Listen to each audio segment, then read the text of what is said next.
नमस्कार विद्यार्थी मित्र मैत्रिणींनो, खूप खूप स्वागत आहे तुम्हा सगळ्यांचं सपनाच होमस्कूलिंग यूट्यूब चॅनलमध्ये। हा व्हिडिओ फक्त याच मुलांसाठी आहे ज्यांना राईम स्कीम कळत नाही। नेमकी राईम स्कीम म्हणजे काय, रायमिंग वर्ड्स म्हणजे काय, रायमिंग पेअर्स म्हणजे काय, यातला गोंधळ समजत नाही त्या मुलांसाठी फक्त हा खास व्हिडिओ आहे।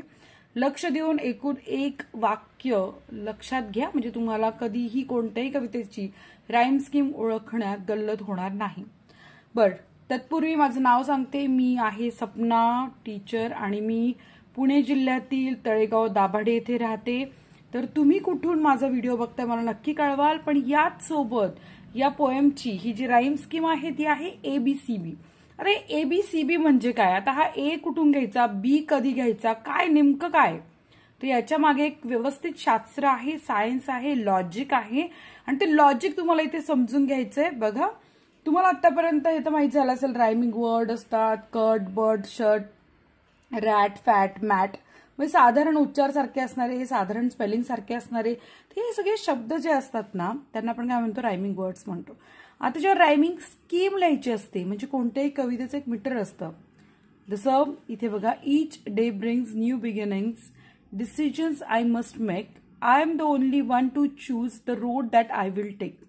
आता या कवितेच्या शेवटचे जे सगळे शब्द आहेत ना, last words, these all are very important. हे सगळे खूप महत्वाचे आहे, because with the help of these words we can identify the rhyme scheme. याच्या साह्यानेच आपण राईम स्कीम ओळखणार आहोत।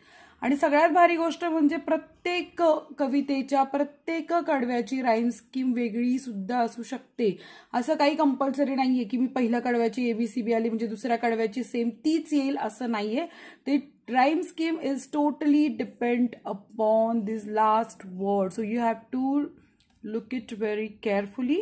तिथे बिगिनिंग्स हा शब्द आलेला आहे। सुरुवात करताना राईम स्कीमची नेहमी A पासून होते, कारण अल्फाबेटमध्ये A ला पहिलं स्थान आहे। आपण A हा पहिला घेतो। ओके ठीक आहे, चला, बिगिनिंग हा शब्द A आहे, पण बिगिनिंग्स ज शेवटी काय उच्चार आला, बिगिनिंग्स। तर यासारखा उच्चाराचा दुसरा कुठला शब्द असेल तर त्याला सेम आपण हे अल्फाबेट रेकमेंड करणार आहोत, लिहिणार आहोत। पण दुसरा नेमका आपल्याला वर्ड आलाय मेक। आता मेक आणि बिगिनिंगचा काही संबंध नाहीये, त्यामुळे आपण इथे B लिहिलेला आहे, अल्फाबेट वापरलाय मेक या शब्दासाठी इथे। चूज, आता बिगिनिंग चूज काही संबंध नाही, काय बिगिनिंग ज आलाय आणि चूज ज आलंय। तर इथे आपल्याला शिस्तीत C द्यायचंय, कारण बिगिनिंग्स, मेक आणि चूज मध्ये कुठेही साम्य नाहीये। सो अल्फाबेट ABC येणार आहे, परंतु मेक सारखंच टेक हे रायमिंग पेअर इथे आलेली आहे। सो मेक आणि टेक जरी यांचे स्पेलिंग वेगळे असेल तरी सुद्धा हे रायमिंग पेअर आहे। सो रायमिंग पेअरला सेम अल्फाबेट आपण वापरतो, त्यामुळे इथे काय आली आहे राईम स्कीम, ABCB। सो पहिल्या स्टांजाची आपली राईम स्कीम आली आहे ABCB। दुसरा स्टांजा आपण बघतोय तर सेम झालंय, लाईफ साठी आपण A वापरलंय, परंतु सक्सेस लाईफ वेगळे म्हणून B, रोड साठी C, पण डिस्ट्रेस आणि सक्सेस सेम उच्चार असल्यामुळे, रायमिंग पेअर असल्यामुळे आपण सेम अल्फाबेट वापरलाय। सो इथे येणार आहे ABCB। आता थर्ड जे स्टांजा आहे, स्टांजा म्हणजे कडवं, तर थर्ड स्टांजामध्ये सुद्धा काय, तर लॉर्ड साठी A अल्फाबेट, C साठी B अल्फाबेट, राईट साठी C अल्फाबेट, परंतु C मी सारखं असल्यामुळे इथे येणार आहे B। एव्हाना तुमच्या लक्षात आलं असेल की आपल्याला रायमिंग पेअर्स आणि लास्ट अल्फाबेट किती लक्षपूर्वक बघायचंय।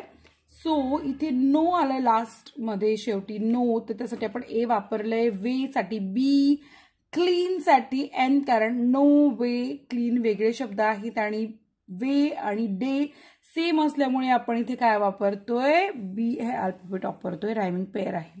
आणि लास्ट स्टांजा आपण इथे बघतोय, इथे शेवटचा शब्द आहे ओर, ACB, बेस साठी C आणि मी साठी B। सो अशा प्रकारे तुमच्या आतापर्यंत लक्षात आलं असेल की पूर्ण कवितेच्या 5 कडव्यात किंवा 5 स्टांजामध्ये सेम राईम स्कीम मिळालेली आहे। तर आपण तिथे या पोएमची राईम स्कीम काय लिहिली, ABCB। यासाठी तुम्हाला 1 मार्क असतो आणि प्रत्येक कवितेची राईम स्कीम माहिती होणं गरजेचं आहे। कदाचित पाठ करून तुम्ही सोपं कराल, पण पाठ करण्यापेक्षा समजून घ्या, that would be better for you.